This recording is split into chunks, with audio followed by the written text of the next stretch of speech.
আসসালামু আলাইকুম, সবাইকে স্বাগত জানাচ্ছি বিডি দর্পণে। আপনাদের সাথে আছি আমি মেহের আফরোজ। চীনের ক্ষমতাসীন কমিউনিস্ট পার্টি প্রতিষ্ঠার 100 বছর পূর্ণ হয়েছে।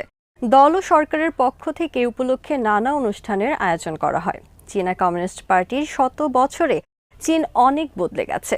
এখন চকচকে এক চীন বিশ্বের সুপার পাওয়ার যুক্তরাষ্ট্রের সাথে প্রতিযোগিতায় নেমেছে। কিন্তু চীনের ভেতরে রয়েছে নানা চ্যালেঞ্জ, যা চীনা নেতাদেরকে দুশ্চিন্তায় ফেলে দিয়েছে। কি সেই চ্যালেঞ্জ, তা থাকছে মোতালেব জামালের প্রতিবেদনে।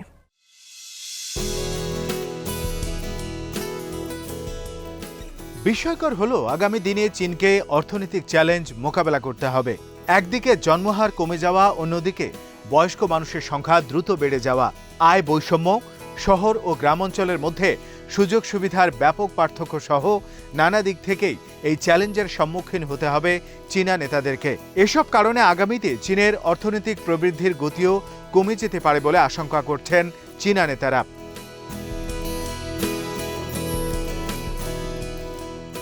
সরকারি কর্মকর্তারা যখন ছাত্রদের উপর লেখাপড়ার অত্যাধিক চাপ ও পরিবারগুলোর উপর এই খাতে ব্যয়ের বাড়তি বোঝা কমানোর চেষ্টা করে যাচ্ছে, তখন শিক্ষা খাতে বেসরকারি কোম্পানিগুলো তাদের আধিপত্য প্রতিষ্ঠায় মরিয়া হয়ে উঠেছে। এসব কোম্পানিকে নিয়ন্ত্রণের মধ্যে রাখাও সরকারের জন্য একটি বাড়তি চ্যালেঞ্জ। সরকার এসব কোম্পানির বিরুদ্ধে অভিযানে নামলেও পদ্ধতিগত নানা ত্রুটির কারণে সরকারের উদ্যোগ দ্রুত সাফল্য অর্জন করতে পারছে না।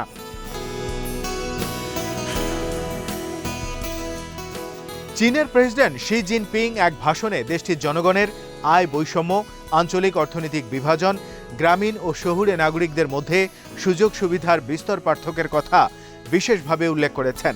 আগামী বছরগুলোতে সব মানুষের জন্য সমান সমৃদ্ধি অর্জন করতে হলে এসব সমস্যা দূর করে সামনে এগিয়ে যেতে হবে বলে তিনি উল্লেখ করেন।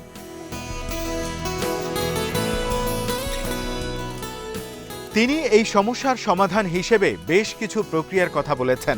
তার মধ্যে আছে আয়ের উত্তম বণ্টন, শিক্ষা, সামাজিক নিরাপত্তা, সাধ্যের মধ্যে থাকা চিকিৎসা সেবা, বাসস্থান, বয়স্কদের সেবা যত্ন, শিশুদের সার্বিক সমর্থন প্রদান ও উত্তম কর্মসংস্থানের ব্যবস্থা করা।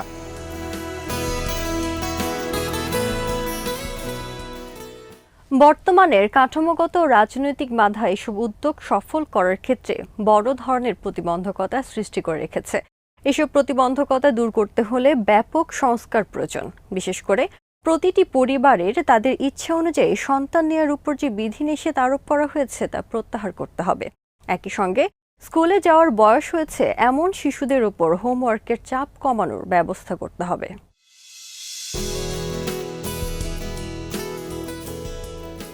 এসব পদক্ষেপ নিতে গেলে তা হবে খুবই ব্যয়বহুল। এই ব্যয় সামাল দিতে দেশের বিত্তশালী ব্যক্তিদেরকে অনেক বেশি ট্যাক্স দিতে হতে পারে। সম্পদ কর অথবা ক্যাপিটাল আইন ট্যাক্সের মাধ্যমে সম্পদশালীদের কাছ থেকে এই বাড়তি অর্থ আদায় করার পদক্ষেপ নিতে হতে পারে।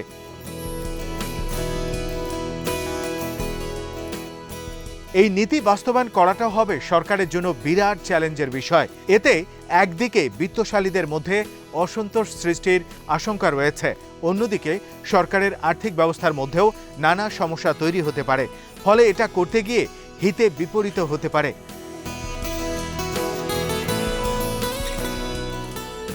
বিগত দশকগুলোতে শিক্ষাক্ষেত্রে অভিভাবক ও ছাত্রছাত্রীদের ওপর অত্যাধিক চাপ সৃষ্টির ফলে এক্ষেত্রে নানা সমস্যা দেখা দেয়। ফলে বর্তমান শিক্ষাক্ষেত্রেও সংস্কারের প্রয়োজনীয়তা অপরিহার্য হয়ে উঠছে। কারণ একদিকে যেমন অভিভাবকদের আয়ে স্থবিরতা সৃষ্টি হয়েছে, অন্যদিকে সামাজিক গতিশীলতা কমে গেছে। বর্তমান কর্মক্ষেত্রে 996 নামে যে সিস্টেম চালু রয়েছে, এর ফলে সমাজে তৈরি হয়েছে হতাশা ও ক্ষোভ। 996 সিস্টেমের অর্থ হচ্ছে প্রতিদিন সকাল 9টা থেকে রাত 9টা পর্যন্ত সপ্তাহে 6 দিন কাজ করতে হবে। এ ব্যবস্থা চীনের কর্মজীবী মানুষদের জন্য এক অসহনীয় অবস্থা তৈরি করেছে।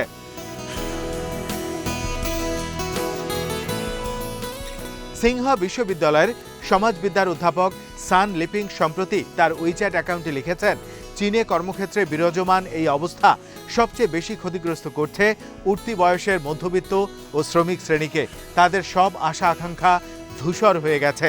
বিশেষ করে শিক্ষা ও কর্মক্ষেত্রে উচ্চ পর্যায়ে যাওয়ার মতো সাফল্য অর্জন তাদের জন্য অনেক কঠিন হয়ে গেছে।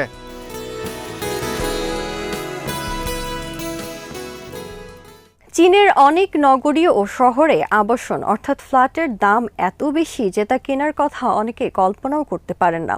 অন্যদিকে বিশ্বের অন্যান্য দেশের তুলনায় চীনের চাকরিজীবীরা অনেক আগেই অবসরে চলে যান। ফলে এসব অভিভাবক তাদের সন্তানের উচ্চতর লেখাপড়ার খরচ জোগানোর সামর্থ্যই হারিয়ে ফেলেন।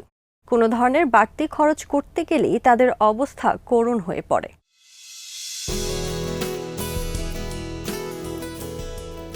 চীনের সাংস্কৃতিক বিপ্লবের পর 1960-এর দশক ও 1970-এর দশকের শুরুর দিকে এবং সংস্কার ও বিশ্বের জন্য চীনের দরজা উন্মুক্ত করে দেওয়ার পর থেকে কিছু কিছু পরিবারের জন্য সুযোগ সুবিধার দরজা খুলে যায়। এসব পরিবার কঠোর পরিশ্রম ও শিক্ষা অর্জনের মাধ্যমে তাদের সামাজিক অবস্থান ও মর্যাদার পরিবর্তন করতে সক্ষম হয়। এ সময় থেকে চীনে একটি বিশেষ সুবিধাবাদী গোষ্ঠী গড়ে উঠতে থাকে। অনেক পরিবারেই সমাজের নিচু স্তর থেকে উপরের স্তরে চলে যায়। গড়ে ওঠে একটি নতুন এলিট শ্রেণী।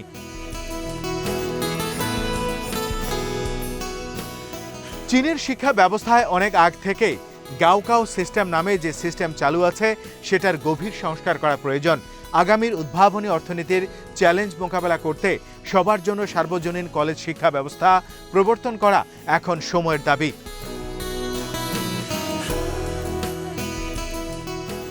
অভিভাবক ও যুবকদের উপর বর্তমান থাকা চাপ কমাতে সরকার কিছু কিছু ক্ষেত্রে নতুন করে যেসব নিয়ম চালু বা শর্তাবলী আরোপ করেছে সেগুলো নানা সমস্যা তৈরি করছে, অনেক ক্ষেত্রে উল্টো ফল দিচ্ছে। যেমন দেশে জন্মহার বাড়াতে নতুন নিয়ম করেছে সরকার। এতে বলা হয়েছে নববিবাহিত দম্পতি 3টি পর্যন্ত সন্তান নিতে পারবে, কিন্তু এই সন্তানদের লালন পালন ও মানুষ করার ক্ষেত্রে যে বিপুল খরচ রয়েছে সে ব্যাপারে নতুন নীতিমালায় কোনো কিছু বলা হয়নি। এছাড়া বার্ধক্যে পৌঁছানো বাবা মার জন্য যে ব্যয় বহন করতে হবে সে ব্যাপারেও কিছু বলেনি সরকার। ফলে এই বিষয়টি নিয়ে সোশ্যাল মিডিয়ায় নানা রকম সমালোচনা করছে চীনের বিভিন্ন মহল।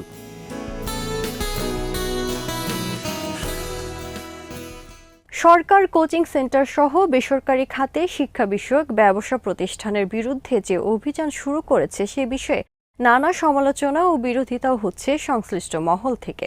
বেইজিংয়ে শিক্ষা বিষয়ক বেসরকারি প্রতিষ্ঠান ভেঞ্চার এডুকেশনের সহ প্রতিষ্ঠাতা জুলিয়ান ফিশার বলেন, যখন আপনি কোচিং সেন্টার বা অন্য কোনো বেসরকারি শিক্ষা প্রতিষ্ঠানের বিরুদ্ধে ব্যবস্থা নিতে যাবেন তখন তার অর্থ এটাই দাঁড়ায় যে আপনি মাল্টি-বিলিয়ন ডলারের শিল্পকে ধ্বংসের দিকে ঠেলে দিচ্ছেন। এর বিরূপ প্রভাব তো পড়বে যারা এখানে কর্মরত রয়েছে তাদের ওপর। তাদেরকে তো বেতন দিয়ে আনা হয়েছে শিক্ষা দেয়া বা লেখাপড়া করানোর জন্য।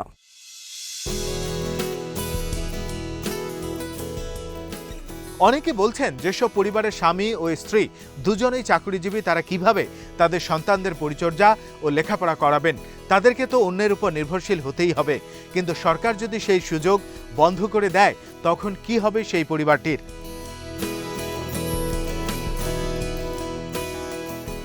চীনের নেতৃত্ব ক্রমশই জাতীয়তাবাদী হয়ে উঠছে। এ কারণে সরকার চীনের কোনো প্রি স্কুল থেকে শুরু করে সেকেন্ডারি স্কুল পর্যন্ত শিক্ষা প্রতিষ্ঠানে বিদেশিদের জড়িত হওয়া বা মালিকানা লাভের উপর কঠোর বিধিনিষেধ আরোপ করেছে গত কয়েক মাসে। মোট কথা, রাজনৈতিক কারণেই সরকার চীনের শিক্ষা খাতে বিদেশিদের জড়িত হওয়া কোনোভাবেই অনুমোদন দেবে না। চীন সরকার দেশটির গ্রামীণ অর্থনীতিকে চাঙ্গা করতে ব্যাপক পরিকল্পনা হাতে নিয়েছে। তবে এক্ষেত্রে কেবল গুরুত্ব দেওয়া হয়েছে গ্রামীণ অবকাঠামো ও কৃষির উন্নয়নে। গ্রামীণ স্কুল কিংবা সামাজিক গতিশীলতা বাড়ানোর কোনো উদ্যোগ এই পরিকল্পনায় নেই। তবে দেশের বেশ কয়েকটি এলাকায় গ্রামীণ ও শহুরে এলাকার মধ্যে সামাজিক গতিশীলতা বাড়াতে সরকার পরিকল্পনা হাতে নিয়েছে। সরকারের টার্গেট হচ্ছে এর মাধ্যমে ট্যালেন্টদের খুঁজে বের করা।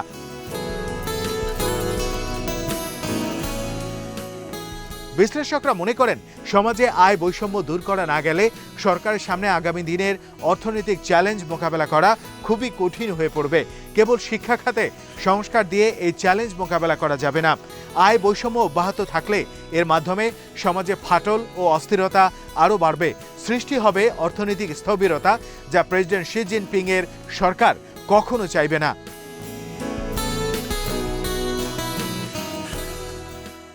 আজ এখানেই শেষ করছি। সবাই ভালো থাকুন, সুস্থ থাকুন আর দেখতে থাকুন বিডি দর্পণ। চ্যানেলটি ভালো লাগলে সাবস্ক্রাইব করুন, সংযুক্ত থাকুন আমাদের ফেসবুক পেজে। আল্লাহ হাফেজ।